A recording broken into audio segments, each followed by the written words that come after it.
Buenos días, good morning. Me llamo Jacob Frey, yo soy el alcalde de la ciudad de Minneapolis. My name is Jacob Frey, I'm the City of Minneapolis, and I'm joined here with our Chief of Police, with faith and business leaders, because we want to speak out on what we already recognize, which is this Trump administration is causing chaos and fear in our communities where we should be building trust. We have Latino community members that are terrified to go outside, to go to the grocery store, to attend church, simply to open up the door to their home because they're concerned about their safety. People in our Latino community should be comfortable calling the police. They should be comfortable shopping for food. Indeed, they have made Minneapolis a better place through their hard work and their entrepreneurship. And because of this, because of their fear to go outside and patron small and local businesses throughout our city, these businesses and our economy is then suffering. The consequences of these hateful immigration policies have a ripple effect. What it means is that fewer people in our city are going outside to patron these small and local businesses. These business owners are having to shut their doors. They're losing tons of money because they are not able to pay the rent and keep the lights on. The impact is to the economy. I've heard and again that the Trump administration cares about business. Well, in this case, business is suffering. Business is suffering because of these horrible immigration policies where even Latino American citizens don't feel comfortable going outside because here's the thing. They're discriminating only to the sense of are you Latino or are you Somali? Once it's been established that you're Latino or Somali, the deportations or the detainments that we're seeing right now are entirely indiscriminate. My ask to the people of Minneapolis, to everyone, go patron these small and local businesses. The ask is about as easy of an ask I could possibly make. Go over to East Lake Street, buy a beautiful dress, get some incredible food, buy some tamales and some tacos, go get yourself some insurance, go shop at a Latino or a Somali-owned business. Go patron some of these immigrant-owned businesses that have helped make Minneapolis a better place and that have added so beautiful to the cultural fabric of who we are. These businesses are suffering right now, and right now they deserve our support. And so whether that's heading to Mercado Central or Plaza Mexico, whether that's going over to Midtown Global Market or Segal or Sinag, whether that's heading over to Carmel Mall, East Lake Street or Cedar Riverside, we all have an obligation. And so if you're sitting at home right now and you're asking yourself a question, what can I do to help out our beautifully diverse communities? What can I do to help out our immigrant populations here in Minneapolis? One answer is very simple. Go buy some incredible products that they are selling when their businesses are suffering.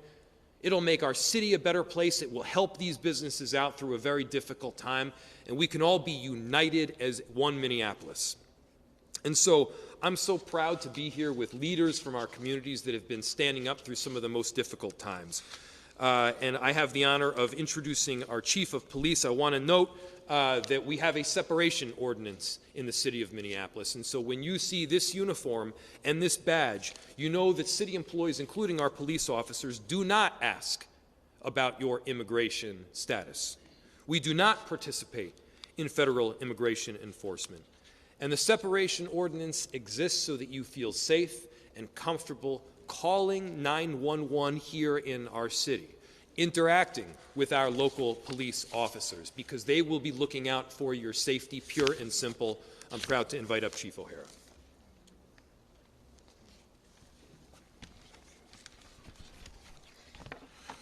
Good morning. Thank you, Mayor. My name is Brian O'Hara, and I am the Minneapolis Police Chief. First off, thank you, Pastor Sergio, for inviting us back into this sacred space here. We know this has been a very, very difficult time for our communities here in the city. The fear that people are experiencing is real. As our mayor has said, it's been sad to drive down Lake Street and to see so many of our businesses either closed or empty. It's hard to see the impact that this is having on everyone in our community. It's especially personal to me, having been raised a Catholic, to be in a Christian church this morning as we are approaching Christmas. And I cannot help but think of what is happening in our city today and how that echoes with how outsiders have been treated for thousands of years, how Mary and Joseph themselves were considered outsiders and forced to stay in a barn. That's what we're getting ready to commemorate as Christians around the world, while all of this fear is happening right here in our town. So my goal, and our goal as the Minneapolis Police, is to try and do what we can to reduce fear, to reduce anxiety, and to try and help provide for public safety and uphold human dignity in our city. We have several of our community service officers that are here in the back. I'm going to ask them to please join us up here with our pastors, because I want people to see what the future of the Minneapolis Police Department looks like. This is not the same police department it was in 2020. Our officers who have stayed are incredibly resilient, and they are incredibly dedicated to our communities. And as you can see, the department is very rapidly becoming more and more diversified. And these community service officers are here this morning because, as you can see, Pastor is getting ready to have food distributed to people who are too scared to leave their homes. And these community service officers have volunteered to help deliver food to people that are scared to leave their homes. And that is the quality of the character of the men and women of this police department. So I just want to be clear, as our mayor has said several times, and I have said, the Minneapolis Police Department is committed to honoring the human dignity of every person in our community. The Minneapolis Police Department does not participate in immigration enforcement.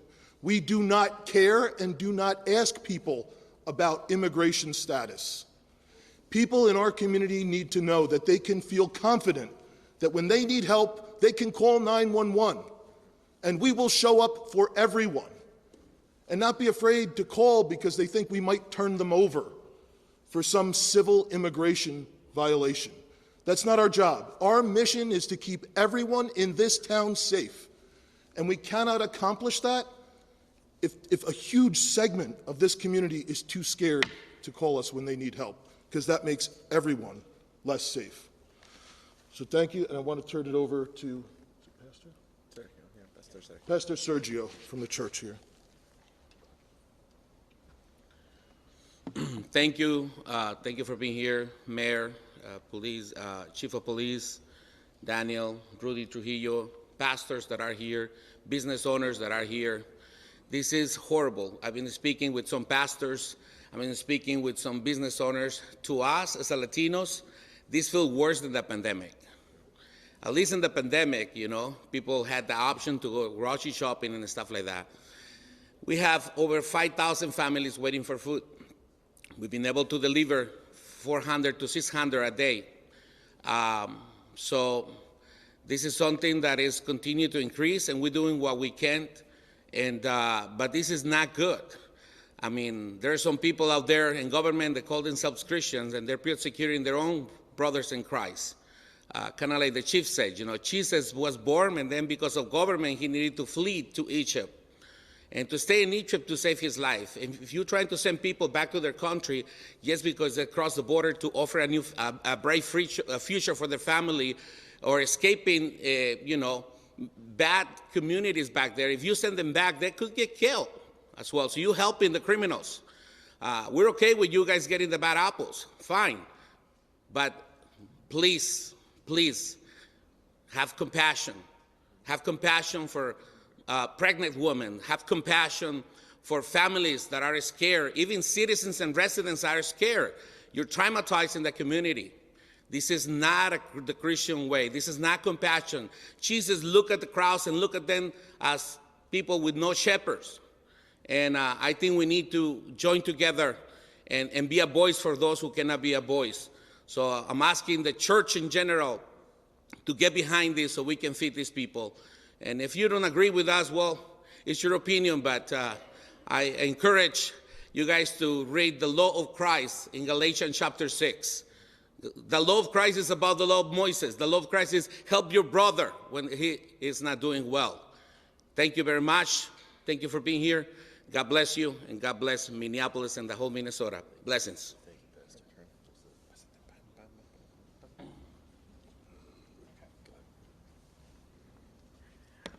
Good morning. My name is Rodolfo Trujillo, and I just want to let you know about the impact that these ICE raids have had on our communities in the Twin Cities and in the outlying areas.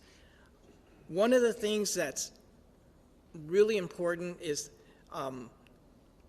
these ICE raids have caused terror. And when I mean terror, I mean terror. Yesterday, I saw ICE agents load and put in the car a student, a high school student, took her and her father on 4th and Lake. And that impacted me a lot. It was just, that's not the way to do things. That's not I'm fourth generation American. This is not the way we do things in our country. I just want to let you know. This has had an impact, and people don't want to go outside their houses. They don't want to shop. People like Danny and other people that have grocery stores are actually delivering the groceries to the people because of the terror that they have. It's impacted the businesses, clientele. My clientele, I own 2 H&R Block offices, and the clientele has dropped significantly. Latinos and Somali as well are not coming out. That's going to have an impact on the hospitality businesses and such as restaurants, hotels, and cleaning. And the plaza, the Mexican plaza across the street from my business, half the owners are not even showing up to open their businesses, and that's the truth.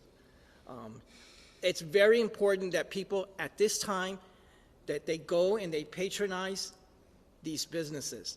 These people have labor costs, they have fixed costs as rent, they have variable costs that they have to pay, and they're not going to be able to pay that if clientele are not coming in. And as Pastor Sergio Amezcua, thank you for hosting us, and you also noted something that was really important. During the pandemic, I'm originally from Texas, so I really didn't protect myself during the COVID. I didn't, and I was able to shop. I was able to do things that I was able to normally do, but we had an option. Some of these people right now don't have that option. They don't have the option to go outside because of the terror that they have in their heart. And I'm not saying anything about Christianity or anything else, but that's spiritually, that's wrong, what we're doing. We're terrorizing people, and they're terrorizing Minneapolis because of what we stand for here in Minneapolis. Thank you very much.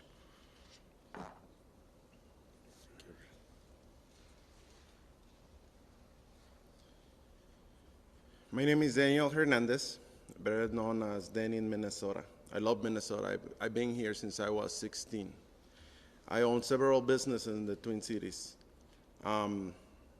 It's been a real pain to see not just U.S. citizens, U.S. residents, TPS, WAWA, visa use, being so scared to go out for simply being brown or black in some cases. Because my Somali brothers are being terrorized. My Hispanic brothers are being terrorized because of their skin color. Now, yes, a lot of people say, hey, what about the illegals, like so many of you call us? Well, next time you eat your apple, think about an illegal picking that apple. Next time you eat a burrito, think about an illegal might be the one making that burrito. But let me tell you something. Nobody is illegal in the land of God. This message that I want to send, this is not for President Trump. This is for Melania Trump. And I hope she hears it. Melania, you speak just like me. We both have a very strong accent. You, as a person from other country who came over looking for the American dream, the real American dream, you're welcome. You succeed. As you, this Christmas, are going to be sitting with your family, let me remind you something, Melania. A lot of the Latinos and Somali brothers and sisters who also look for that American dream are not going to have their parents with them, are not going to have their mother or their father. I got calls, chill calls, people calling me while the raids is going on. Denny, what are we going to do? My kids are here. They are knocking at the door. Think about that, Melania. Think about that. You are a person. I have seen your heart. I have seen how you are always supporting mothers. Just yesterday, a mother was drugged and she was pregnant. 2 days ago, a mother at the Mall of America was snitched by immigration agents. Today, she lost her baby. So think about what are we teaching and what are you teaching, Baron Trump, about basic human lives. So my friends, I am here as a leader. I am here as a Christian person. I am here to support not just the Latinos and the Somalis, but I'm here to support all minorities. We in the Twin Cities have gone through the worst of the worst in the past, and we survived COVID, we survived the biggest riots in Minnesota, and let me tell you something, we will survive this one. Thank you. Thank you. We'll open it to questions.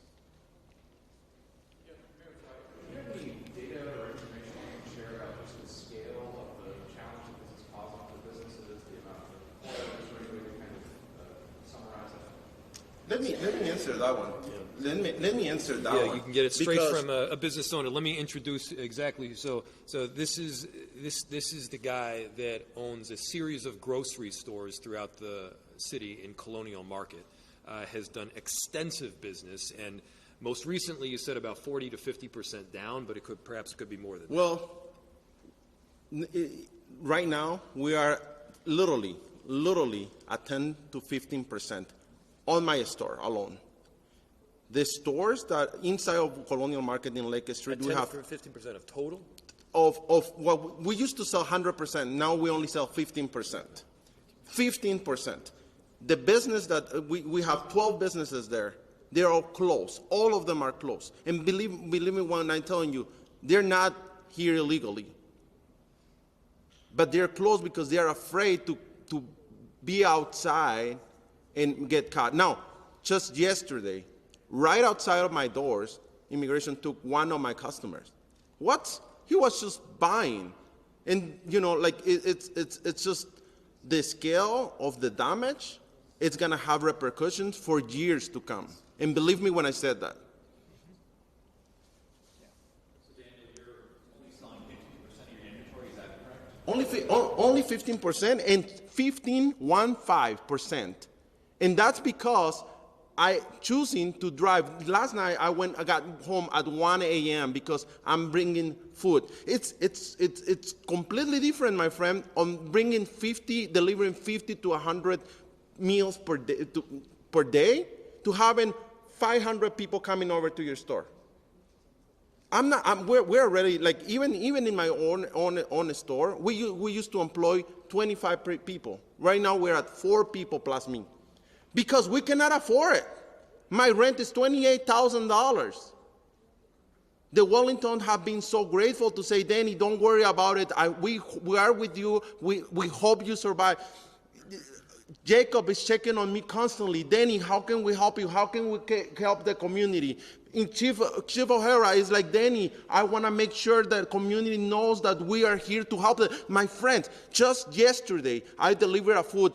I saw a mom and a dad so afraid, 3 kids, 3 kids playing around, and the mom asked me for medicine for my store, for high fever and for dehydration, IV.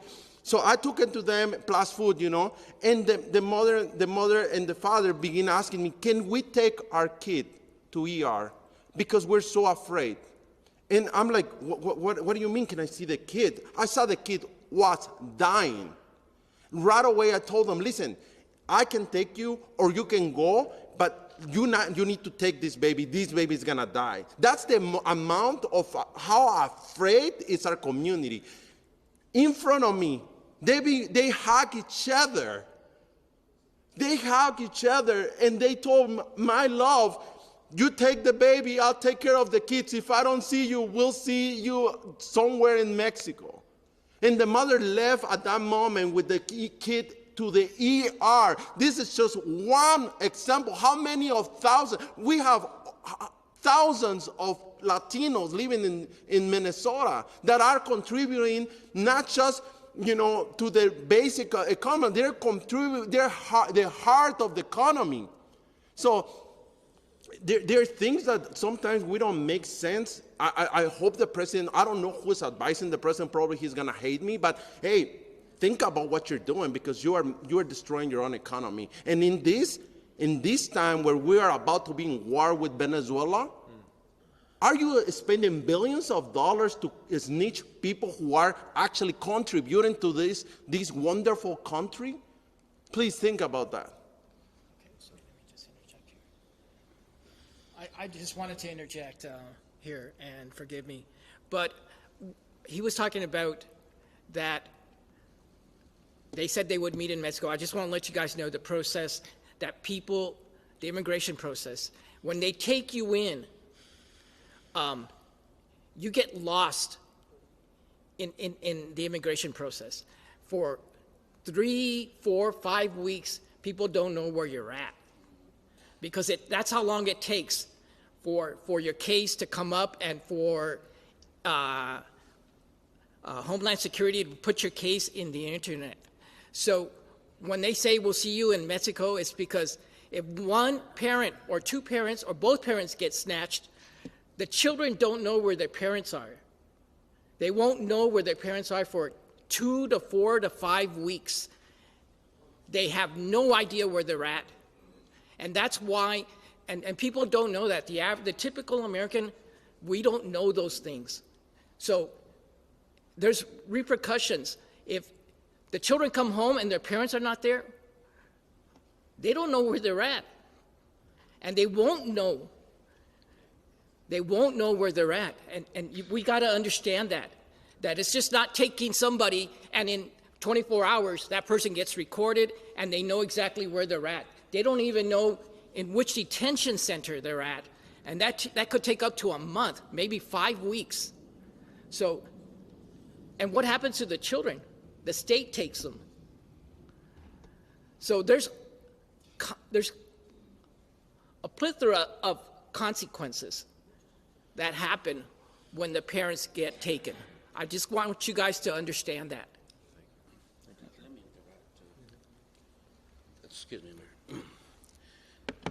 2 Sundays ago, a member of our church was coming to church with his family. Sunday, he got arrested. His wife was able to see with his location. So after the service, I went to the immigration building here in Fort Snelling. It was locked. Nobody was there. It was Sunday, just the people that were arresting people. So I used my car to block the exit. And I walked inside until 5 trucks came out. They were ICE agents. So they told me, I just want to remind them something, because we're American citizens. They told me, is that your car? And I said, yes. And they're like, move your car. Like, no, don't get it twisted, brother. You work for me. I don't work for you. And I'm a pastor of the community. I'm here to pick up someone that you guys arrested, ingested. And they plead me to move the car because they were going to the airport. They're like, we're leaving, but more are coming. And I just I cannot believe this is happening. 70% of churches, Latino churches, start doing the live stream again without people in their church. With American citizens and residents, our kids are born here. We love this nation. We want to keep the American dream alive. We're praying for peace and prosperity. Latinos built Lake Street after 2020. Don't forget that. So it is important that we take this into consideration. You're creating another pandemic. People are not getting fed. 5,000 families last night were registered to receive food. If I look at the data right now, we probably had 6,500. We only have we're organizing 400 volunteers. Most of them Anglos, Americans that are helping us deliver food. We don't need this crisis. See, if you have disagreement, Donald Trump, with the governor, call him. Sit down with him, just like you sit down with Mandani. It's okay. Talk. Stop playing politics and playing with people's life.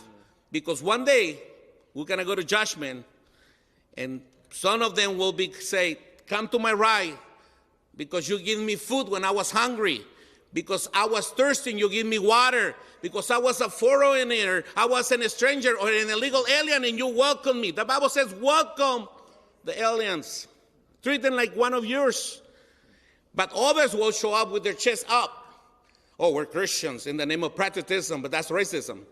And then Jesus will tell them, get out of my sight, doers of evil, because I never knew you. God bless you. Yeah, let's answer a couple more questions. Yo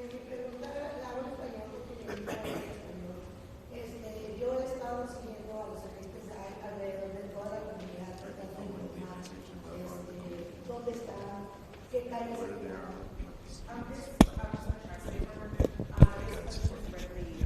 To the mayor, and she is going to say this in Spanish because obviously all her following is mostly in Spanish. She's been one of the small group that we've been following ICE agents around, obviously to inform the community. Para que al menos puedan salir seguros a sus trabajos, a las escuelas, a los lugares más de necesidad básica. So that at least people are able to drive home, drive to schools, and drive obviously to buy groceries, and they feel safe. Es claro que las agencias no van a respetar. It's clearly the agencies are not respecting ninguna ley, not a law, any law. Yo voy a estar firme con la comunidad. And I am firm with my community. Mi pregunta es, my question is, ya se sabe el problema. We already know the problem. Lo que pasó de ayer para atrás no se puede resolver. What happened from yesterday back, there's nothing that we can do to resolve. De hoy hacia el frente, from today and up front and upcoming. ¿Cuál es tu postura con nuestra comunidad latina en general, hablando desde arriba hasta abajo? How does your posture stand, or how do you stand with our community, talking from top to bottom? Para ayudar, so that you help, que la comunidad esté segura. That the community is actually safe. Mi comunidad, my community, ya es un poco más grande, hay más gente que nos está ayudando. It's big. There is a lot of people who have joined us. Pero no es suficiente. But it's not sufficient. No tengo el alcance. I don't have enough, and I don't have the possible opportunity para ayudar a más gente. To help more people in the community. Me gustaría saber, I would like to know, ¿cuál es tu postura hacia la comunidad latina? What will you do from now on to the Latino community? Thank you for the question. First, I'll answer simply, which is we stand rock solid and unequivocally with you. We will not back down. We will not give up. we, as you stated, are seeing countless violations of state, federal, and constitutional law. We are seeing, again, discrimination only take place to the extent they are finding somebody Latino. Once a person who is Latino is identified, which you can usually do visually, there is no discrimination. In other words, they're just picking up virtually anybody. That is against the law. That is against the United States Constitution. Any person, any constitutional lawyer out there, be they Democrat or Republican, it should not matter, should be outraged, because this is not acceptable in America. And so you ask, what will we do to help? First, this is an instance where I'm not going to overpromise and then underdeliver. I'm going to tell you the truth. We don't control what ICE agents do. We don't control when, where, or how they show up in our city. We do control the way that we react and behave. As I've stated, our police officers will not cooperate with ICE or any other federal agency around immigration enforcement work. We will not inquire as to a person's documentation status. When one of these raids take place, our job, as much as possible, is to try to keep people safe. We have noticed, by the way, that when our police officers are present, the actions of ICE are less vile. We have noticed that when our police officers are present and around, some of these ICE agents will check themselves before they do some of the horrific acts that you yourself have described. So we are doing our best, and at the same time, we can't be everywhere all at once. And when you have hundreds and hundreds of ICE agents that are in and around our city, it does get difficult to handle everything all at once. Additionally, we're preemptively suing. We are working with a number of different entities that can sue on your behalf. If you are somebody that has unlawfully gotten picked up, you can contact the ACLU. They have a whole litigation strategy and process where you have standing yourself to sue. They are developing class action lawsuits that you can also enter. Our city is doing everything possible that we can under the law to preemptively and responsively sue as well.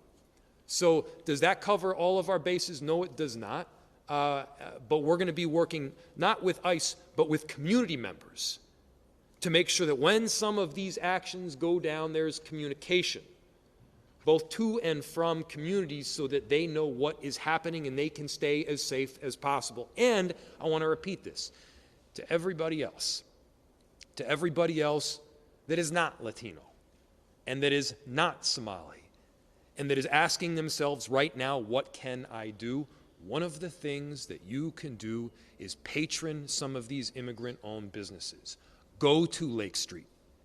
You will find countless exceptional businesses that make Minneapolis better. If you need to shop at a grocery store, go to Colonial Market. If you need to get some flowers for an anniversary, go over to East Lake.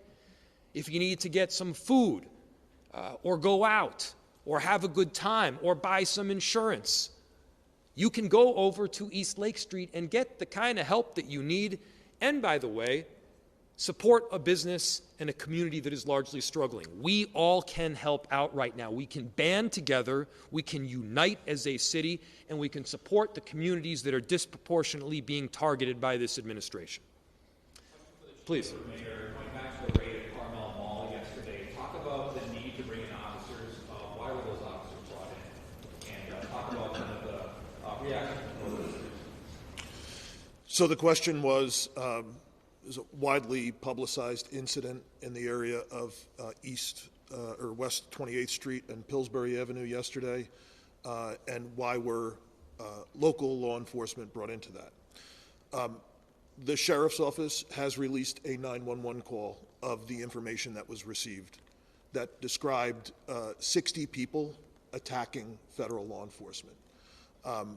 And so when that information was received at the Minneapolis Emergency Communications Center, it was broadcast as an officer needs help call. When that happens, every available officer in the city will respond immediately and as quickly as possible. That's what the officers did. And when they got there, they did not observe any life safety issues when they arrived on the scene. So once that was determined, that the scene was safe, that there was no actual violence occurring, our officers disengaged from the scene.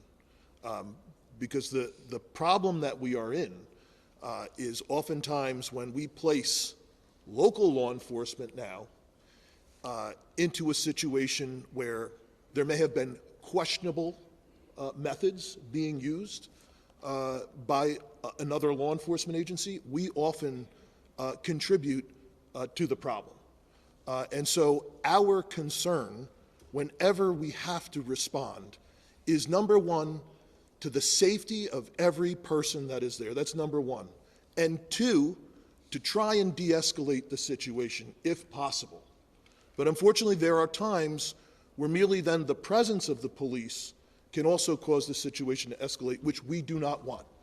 We have been training our officers for the last 5 years very, very intensely on de-escalation. But unfortunately, that is often not what we are seeing from other agencies in the city. Chief, we got time for one more question. Chief, there are people, given what you're saying, there are people who would argue don't Yes. send officers at all, especially given the separation ordinance, or perhaps the other extreme, why do you not arrest those people? Yeah. Can you talk about whether the viability of either of those options? Yep. So Kyle's question was, granted, given what I just said, there are people who would say, because of the city's separation ordinance, we should not respond at all. And then obviously there's also the opposite viewpoint there. The biggest thing that I am afraid of that is real is that we can have a tragedy happen in this city. We are not far removed from when Lake Street and much of this city was destroyed. As Pastor and the Mayor referenced, is the Latino community largely that rebuilt Lake Street when it was destroyed. And so we're trying to do the best we can to protect everyone's life and to try and de-escalate things whenever we can. But at the same time, we don't control the unsafe or questionable tactics by other agencies that are here. So it is a very difficult line, and the number one priority that we all have is to try and protect the lives of everyone in our community and to do everything that we can, given circumstances that we don't control, to try and de-escalate whenever possible. You know, there are people, as referenced before, there are people that are exercising their First Amendment rights to observe, record, and report law enforcement activity in this city. That's everyone's constitutional rights. But it's clear not everybody that's operating in this city right now that's wearing things that say police understand that. And that's a problem that unfortunately I don't control, but what I can control is to try and do everything that I can to ensure that we de-escalate whenever we can and protect people's lives here. All right, everyone, the Mayor and the Chief have to the Capitol, so thanks everyone. Appreciate it.